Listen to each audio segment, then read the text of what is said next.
So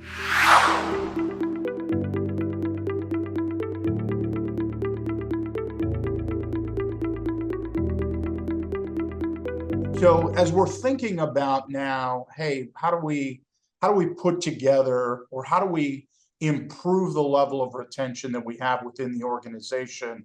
You know, quite candidly, Sue Netherton, who's our SVP of People Training and Development, and I sat down and did a number of brainstorming. And the company's done some things in the past that were mildly successful. And I joked with just about anybody that I would run into, if they were talking about retention, I would listen. That's when we started talking about C-suite, specifically the Finnegan's Arrow, that Sue, one of my coworkers, had seen.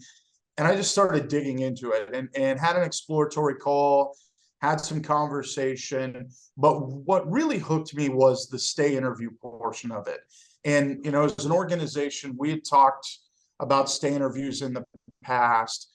But what I liked about stay interviews in particular was it was really about building trust, building on that relationship with the employee, listening to learn more about your employee and what you can do for them, which frankly is servant leadership. I mean, there's such a strong parallel there that I knew that as strong as servant leadership was in our organization, yes, we talked about stay interviews at a very low level before. Now all of a sudden, C-suite offers us these 5 questions based on science with this defined cadence, if you will, which is, call it cadence or discipline around the timing of who to ask and when to ask these questions.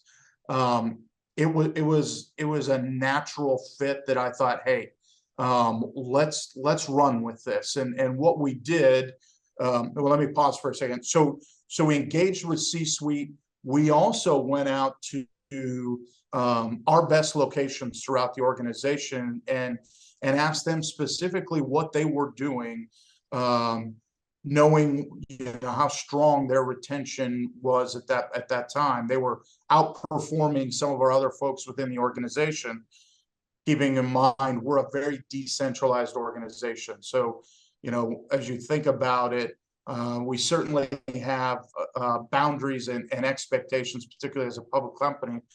But the way and how we do many things are really the beauty of our decentralization. So not everyone did everything exactly the same, right?